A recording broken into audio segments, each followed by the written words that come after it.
Kalau anak kita berjudi, kalau anak kita seketer, Bapak dan Ibu yang dirahmati oleh Allah, jangan marahi dulu, jangan salahkan dulu anak kita, Bapak dan Ibu. Jangan mentang-mentang mereka berbuat seperti itu langsung kita marah. Bapak dan Ibu, tolong Bu, jangan dulu, istighfar dulu, ingat dulu. Bapak dan Ibu, baca diri dulu. Oh Bu, dari mana harta itu kita dapatkan? Kita dapatkan duit, kita berikan kepada anak dan istri kita. Allahumma ini kita biyamini, ya Allah. Jangan jadikan tanganku ini menerima rezeki yang haram. Oh Pak, tanya dulu diri kita, dari mana harta itu kita dapatkan? Kita berikan kepada anak kita harta yang haram. Kullu lahmin nabata minal haram fannaru awla bih. Setiap darah daging yang tumbuh dari yang haram di dunia ini akan membuat susah kita, anak kita, akan membuat celaka buat kita. Oh Pak, hati-hati makanan yang haram. Di dunia ini akan membuat susah, di dunia ini akan membuat celaka. Dari akhirat nanti neraka tempat tinggalnya. Allahumma a'tini kitabi yamini wala ta'tini kitabi yasiro. Minta-minta kepada Allah Pak di saat beruduk. Ya Allah, jadikan tanganku ini menerima rezeki yang halal. Jangan jadikan tanganku ini menerima rezeki yang haram. Di hari akhiratku nanti jadikan tanganku ini menerima catatan amal yang baik. Jangan jadikan kepalaku ini rukuk dan sujud. Jangan jadikan kepalaku ini mendamak saja, angkuh, congkak dan sombong.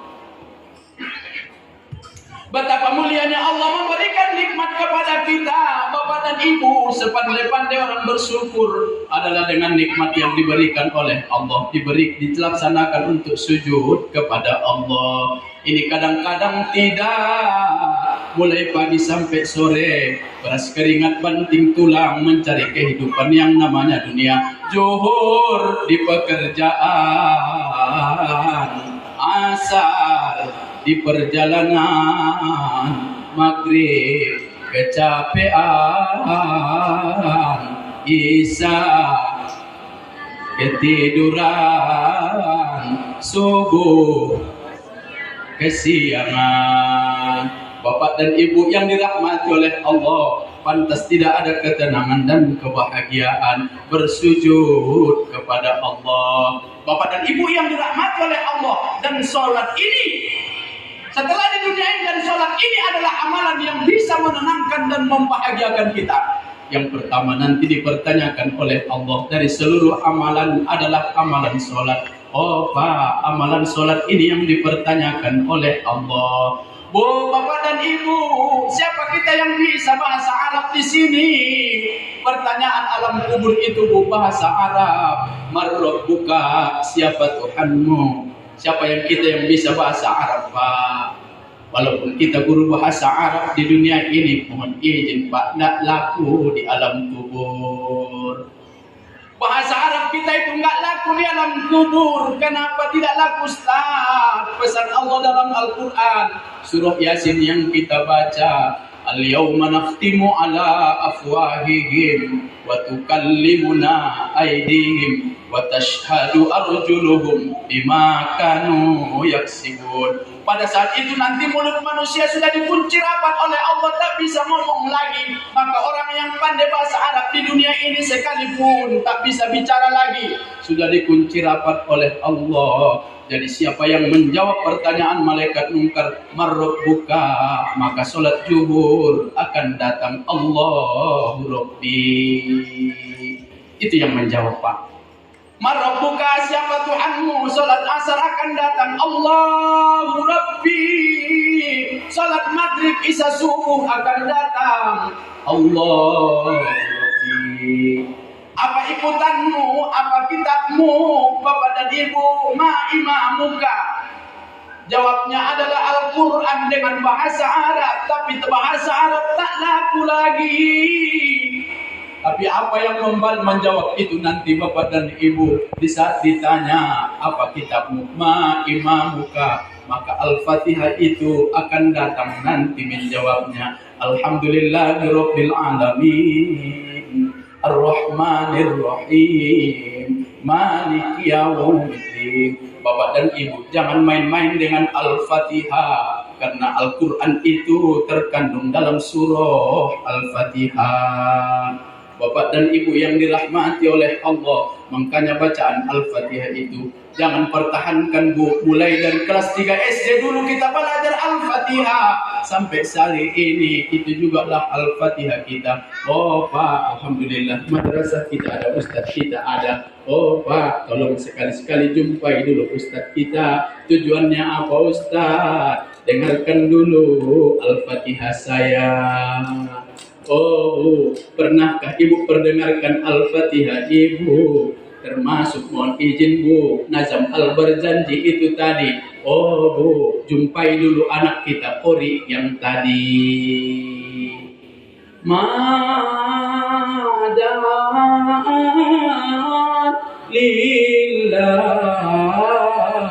lillahi, bukan lillah, widai, widai. Kok mana-mana bukan hanya di sini saja. Widai, bukan widai, hidai. Mada'an lillahi da'i. Makanya tanya Korea kita tadi, anak tadi. Luar biasa konsep ini. Ada madrasah seperti ini.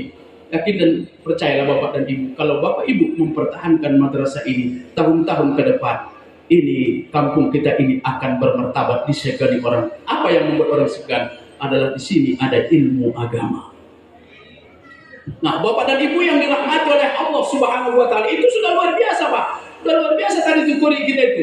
Luar biasa. Saya 10 tahun Pak jadi dewan hakim. Sudah luar biasa kuri kita itu, Bapak dan Ibu yang dirahmati oleh Allah Subhanahu wa taala. Nah, kalau dakwah Sarinul Quran itu Ananda Narliadi, itu ahlinya dari konsesi ini. Yang biasa tampil di Ar-Rasyid, beliau pembimbingnya di sana, termasuk anak saya beliau yang membimbing. Akhirnya alhamdulillah lewat pos Pedasun Sumatera Utara. Dari mana? Ar-Rasyid, pembimbingnya siapa? Itu orangnya Pak Ustadz Sunatliadi, akhirnya pembimbingnya.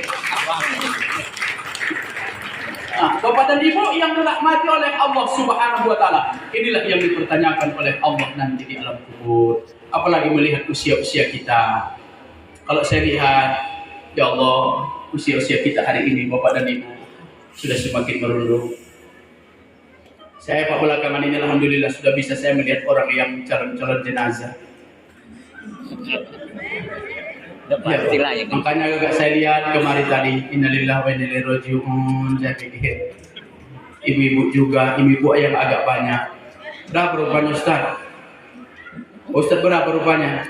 Semua calon jenazah, saya juga calon jenazah. Ustaz baru 49 tahun. Bulan nampak nanti insyaallah 1 abad. 50 tahun. Nabi Muhammad 63 tahun. Itu yang umur 60 tahun.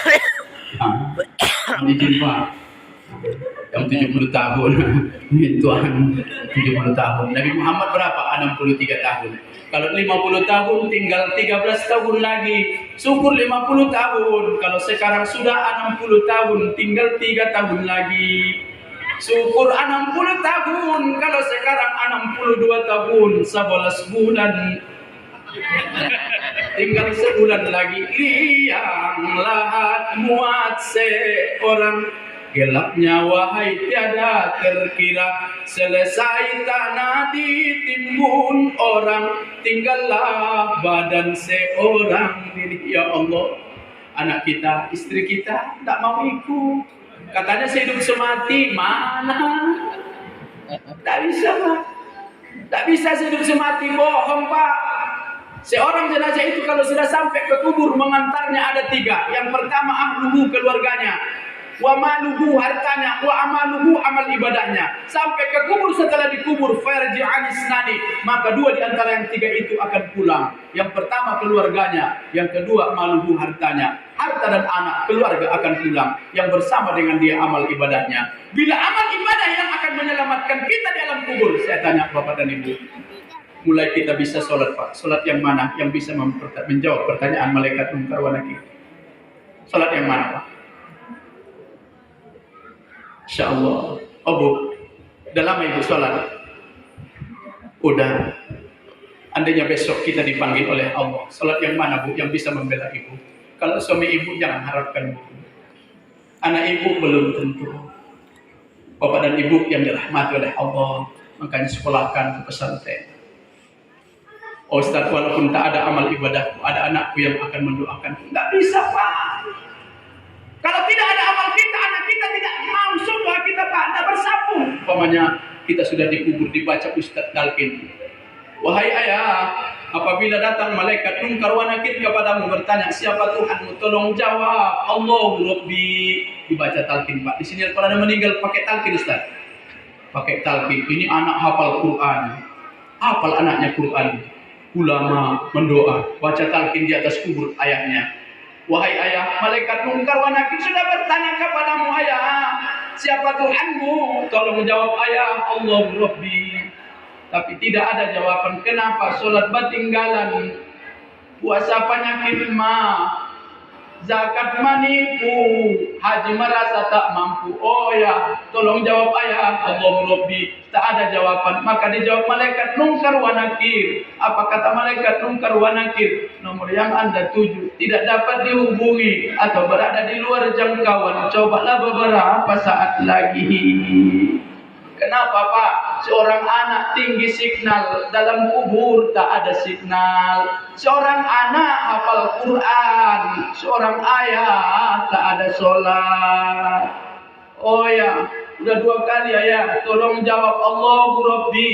Tak ada jawaban. Dijawab malaikat mungkar wa nakir. Ini anak tak pandai bahasa Indonesia. You number you calling besifot. Ots area finish again a few menit. Bahasa Inggris, oh malaikat bisa. Udah 2 kali tak ada jawaban. Yang ketiga, wahai ayah, tolong jawab ayah, Allahu Rabbi. Tak ada jawaban. Apa kata malaikat mungkar wa nakir? Nomor yang Anda tuju sedang sibuk. Kenapa? Sudah disipak kanan, disipak kiri oleh malaikat mungkar wa nakir. Karena tak ada amal ibadah. Tapi kalau ada amal ibadah kita, mungkin waktu muda dulu banyak lupa, banyak lalai di saat kita tua seperti ini. Solat kita rutin, istiqomah. Kita tanyakan Ustaz, bagaimana yang bagus uduk kita? Bagaimana yang bagus solat kita? Kita tanyakan Ustaz. Bapak dan Ibu, ada solat-solat kita yang ketinggalan dulu. Disinilah gunanya anak yang soleh dan soleha untuk mendoakan kita. Oh Pak, oh